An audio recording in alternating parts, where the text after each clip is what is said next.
السلام عليكم ورحمة الله وبركاته. ازيكم يا جماعة؟ عاملين ايه؟ يا رب تكونوا بخير. الزمالك يفوز على فاركو بثنائية نظيفة بفضل مصطفى شلبي وعبد الله السعيد في بداية الشوط الثاني.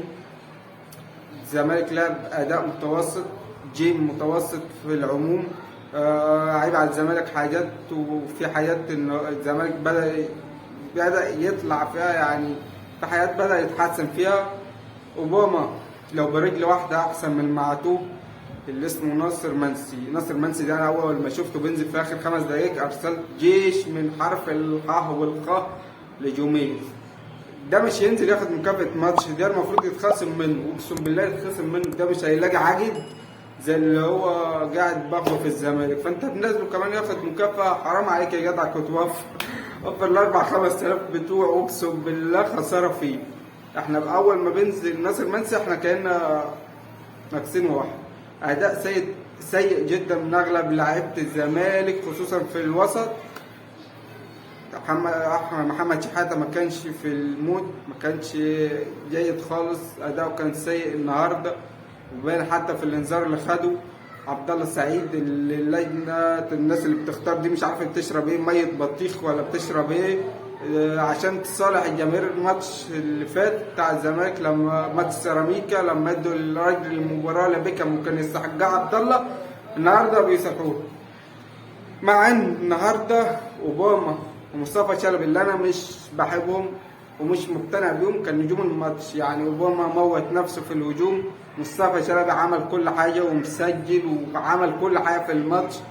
مش ادوه راجل مباراه. مش عارف الناس دي بتفهم ازاي ولا بتشوف ازاي، زي المنظومه القذره بتاعت الكره المصريه كلها، منظومه مش عارف، او مش عايز اقول بلاش، مش عايز بلاش.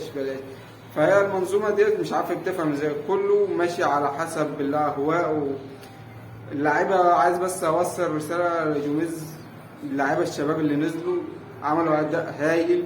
يعني عمار ياسر واللاعب بتاع خط الوسط اللي اسمه محمد السيد، وحتى موتيابا يعتبر شباب.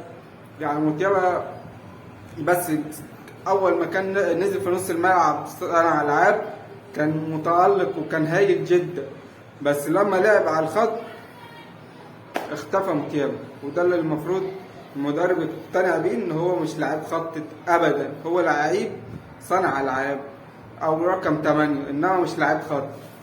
بعكس زيزو، يعني زيزو لما تلاقيه بيدخل نص الملعب بيتوه، وهو على الخط بيتألق. فكل واحد ليه مميزاته وليه عيوب.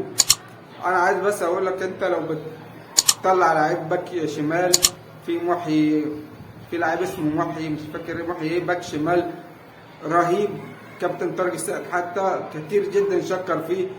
عندك اهو عمار ياسر نزل، لعيب ان شاء الله يبقى له مستقبل، لعيب متألق، لعيب مهاري، لعيب ما بيخافش. عندك محمد السيد، يعني عندك لعيبه كتير، مش تقعد ماسك لا زيزو لا بلاش. زيزو مش متألق خلاص، يقعد عادي، مش في حد كبير على اللعب فيه، وعلى كريستيانو بيقعد، ميسي بيقعد، فانت ما فيش حد كبير على اللعب. ومش لازم زيزو ده انه قاعد في الملعب، وهو عبد الله السعيد وناصر ماهر ومش عارف ايه. اللاعب اللي مش نزل شباب وعاد احنا هندعمه شباب. يعني انت الماتش اللي فات لو في موتيابا نزل بدل زيزو جاب ضربه، اقسم بالله انا قبل ضربه جزاء قلت هتضيع. زيزو مش شايف حرفيا، بغض النظر ان هي هدف وطبعا تضليل الحكام، بس هو مش شايف حرفيا. انا مش هطول عليكم، ويا ريت تقولوا لي رايكم في المباراه، ويا ريت اللي اول مره يشوفنا مش تبخل علينا باللايك واشترك في القناه.